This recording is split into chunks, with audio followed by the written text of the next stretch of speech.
Learning objectives. After completing this module, learners will be able to explain money as a medium of exchange, enlist modern form of money, describe loan activities of bank, explain two different credit situations, discuss the terms of credit, describe formal sector credit in India, define self-help groups for the poor. Money as a medium of exchange. Money is a particular type of asset in an economy that people use to buy goods and services from other people or businesses.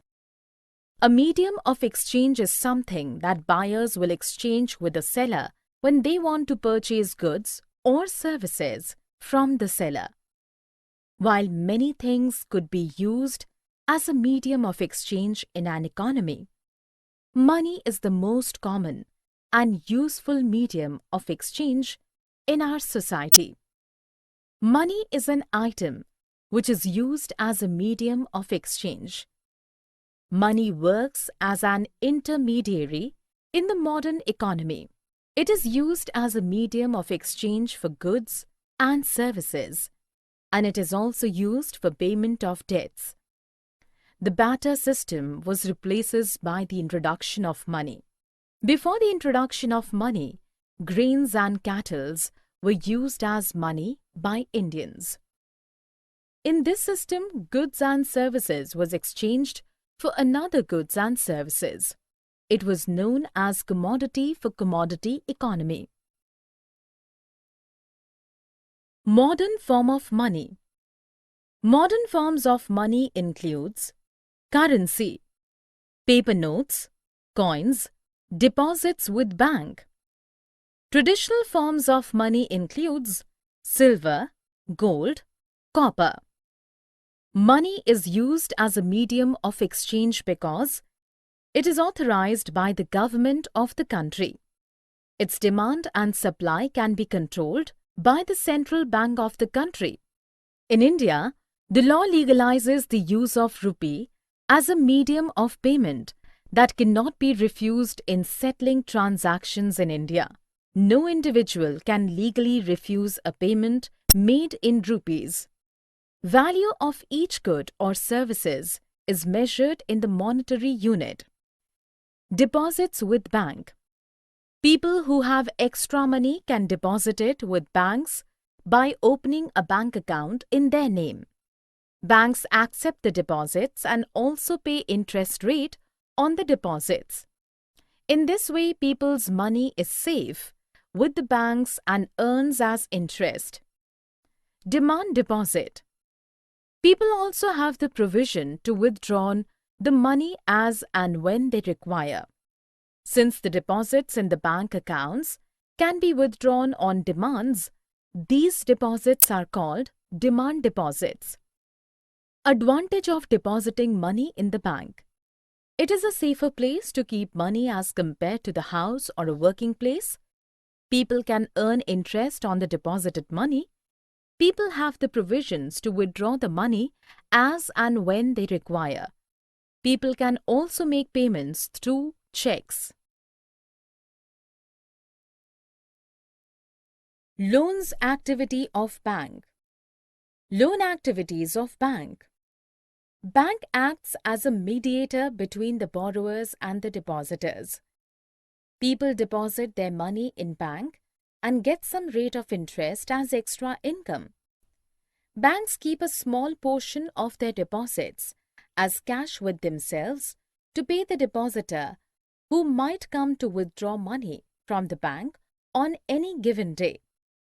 A major portion of the deposited money is provided to those people who are needy of money for economic activities. In this case, money is provided as a loan with a higher rate of interest. Banks use the major portion of the deposits to extend loans. In this way, banks act as a mediator between those who have surplus funds, the depositors, those who are in need of these funds, the borrowers. Banks charge a higher interest rate on loans than what they offer on deposits.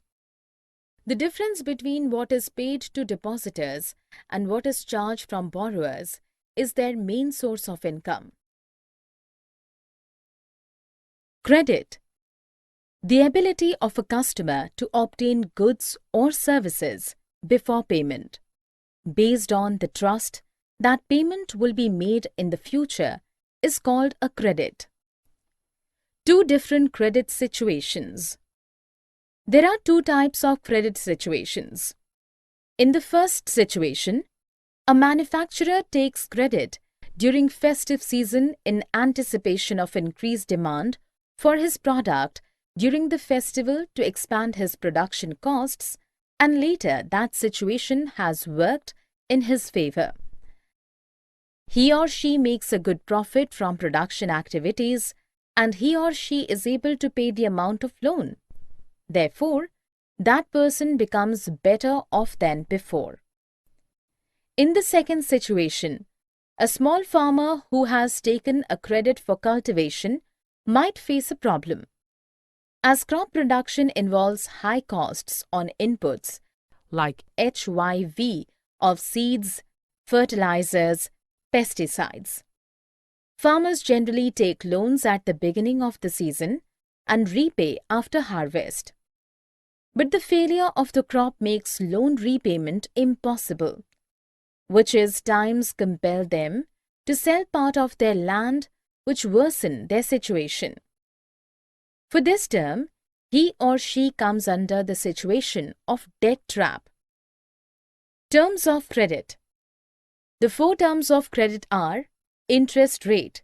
The borrower has to pay a sum of money as interest along with the principal amount. Collateral.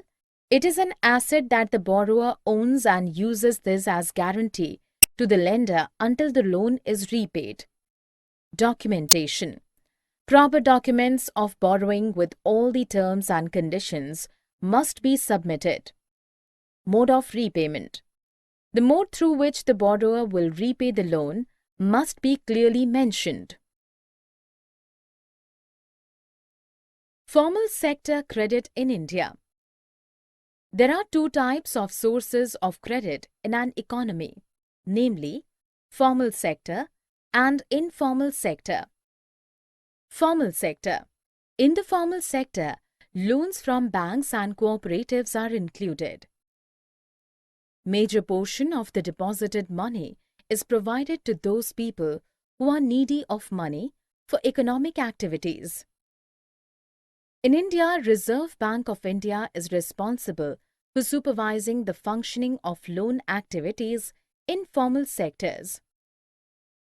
In India, the rate of interest in informal sector is greater than the rate of interest in formal sector. Rate of interest in formal sector is supervised by the legal authorities. Informal sector. In the informal sector, loans from money lenders, traders, employers, relatives, and friends are included.